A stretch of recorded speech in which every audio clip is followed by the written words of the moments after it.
Tout d'abord, je ne connaissais pas le témoignage que nous avons entendu il y a, au début de cette célébration, le témoignage de Joseph de Giuseppe. Je me rappelle lui avoir demandé un témoignage il y a quelques années qu'il avait écrit, mais ça, c'est celui-ci, je ne le connaissais pas. Et il est vrai que je suis très impressionné par ce témoignage, par la profondeur, par ce qu'il habite. Et lui qui est si secret, comme son saint patron, qui aime plus faire que dire, eh bien, lui qui est si secret, il révèle un peu de son intérieur ainsi.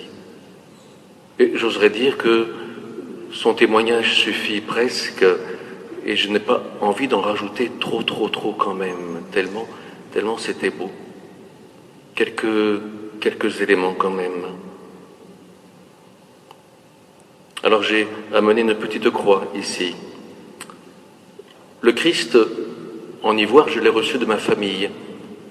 Il était sur une croix toute banale, là, et qui s'était cassée, et j'avais donné à Giuseppe pour dire, mais qu'il me refasse une croix. Et moi, je m'attendais à ce qu'il me fasse une croix toute simple. Et il m'a fait une croix marquetée, extrêmement précise dans son travail. Ce n'était pas possible pour lui de faire une croix toute simple. Impossible. Il fallait que le travail aille jusqu'au bout de la perfection ainsi. Voilà. Faire du simple n'était pas possible. C'était aller au bout ainsi. Au bout de la perfection dans son travail et au bout aussi dans sa propre vie ainsi.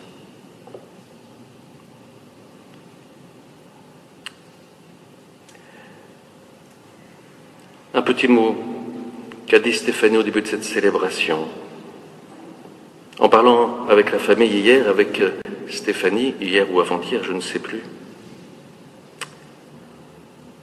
Stéphanie m'a dit combien Giuseppe et Angela avaient une position d'immigrés italiens et combien ça n'avait pas été facile pour eux d'arriver ici en France et combien Giuseppe avait besoin d'être connu et reconnu, ce qu'il a fait entre autres par son travail, mais aussi par sa personne.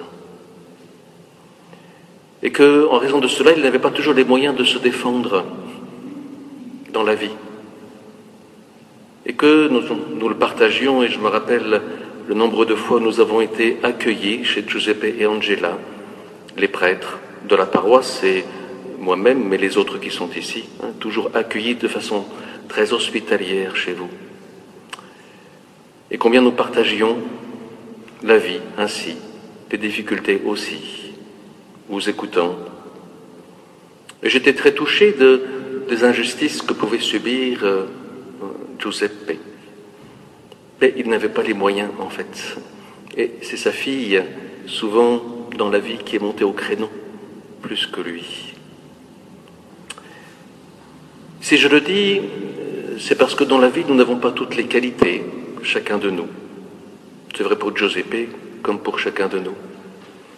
Et j'aime bien ce que dit le pape François dans sa dernière exhortation. Tous ne peuvent pas tout. Et qu'en cette vie, les fragilités humaines ne sont pas complètement et définitivement guéries par la grâce. C'est ainsi. Et que nous portons nos fragilités de cette manière-là. Mais finalement, la grâce fait une autre œuvre en nous, même si nous restons fragiles, ainsi, avec nos limites. Elle fait une œuvre en nous, au plus profond de nous-mêmes, une œuvre qui se déploie ainsi. Et ce que j'admire chez Giuseppe, c'est combien, dans ses injustices, il ne s'est jamais renfermé sur lui-même, il n'est jamais devenu triste, il est toujours allé de l'avant, et toujours avec le sourire, sans jamais regarder en arrière, ainsi. Toujours. Il aurait pu s'aigrir, c'est l'enjeu de toute vie, ça. Il aurait pu s'aigrir, il ne l'a pas fait.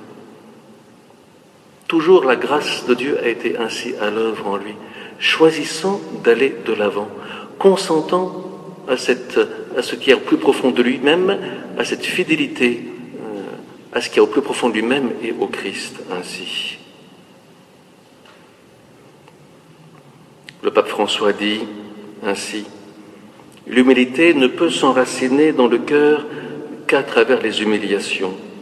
Sans elles, il n'y a ni humilité ni sainteté. » Et c'est par là que ça s'est enraciné dans le cœur de Giuseppe, que la grâce de Dieu a fait son œuvre ainsi, dans ses limites, jusqu'au bout. En fait, et c'est le témoignage qu'a lu Marie-Christine, ce qu'elle a dit à un moment donné, ce qu'il avait au plus profond du cœur, c'est cela qui l'a guidé tout au long de sa vie. Ce qu'il avait au plus profond du cœur, il l'a fait. Il a été fidèle à ça. Nous l'avons entendu dans le témoignage, je ne saurais pas dire les mots exacts et je ne vais pas les rechercher ici. Voilà, il a été fidèle à ça jusqu'au bout, en cherchant toujours à comprendre le pourquoi du comment, perché. Voilà, perché.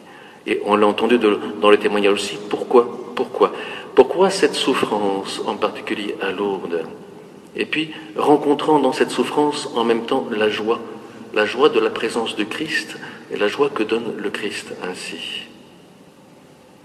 Et restant ainsi dans cette joie. Le pape François, il n'y a qu'une tristesse, celle de ne pas être des saints. Une seule tristesse ainsi. Giuseppe est l'exemple même de cette sainteté à notre niveau, bien sûr, mais d'une véritable œuvre de Dieu en lui ainsi. Le pape François: tu ne te sanctifieras pas sans te donner corps et âme pour offrir le meilleur de toi-même dans cet engagement. Ce qu'a fait Giuseppe, son travail, ce n'était pas que son corps, c'était corps et âme ainsi. Hier soir, quelqu'un me disait que je perdais un artisan pour la paroisse, mais je n'ai pas perdu un artisan pour la paroisse. J'ai perdu, et nous avons perdu, Giuseppe. Voilà, c'est ce qu'il était lui que nous avons perdu. Peu importe comment se feront les travaux après sur la paroisse ensuite, peu importe. Mais c'est lui que nous avons perdu. Et je termine encore par le pape François. Chaque saint est un message que l'Esprit Saint puise dans la richesse de Jésus-Christ et offre à son peuple. Rendons grâce vraiment pour ce qu'était Giuseppe, pour l'œuvre de Dieu en lui. Et prions pour lui, présentons-le à notre Dieu.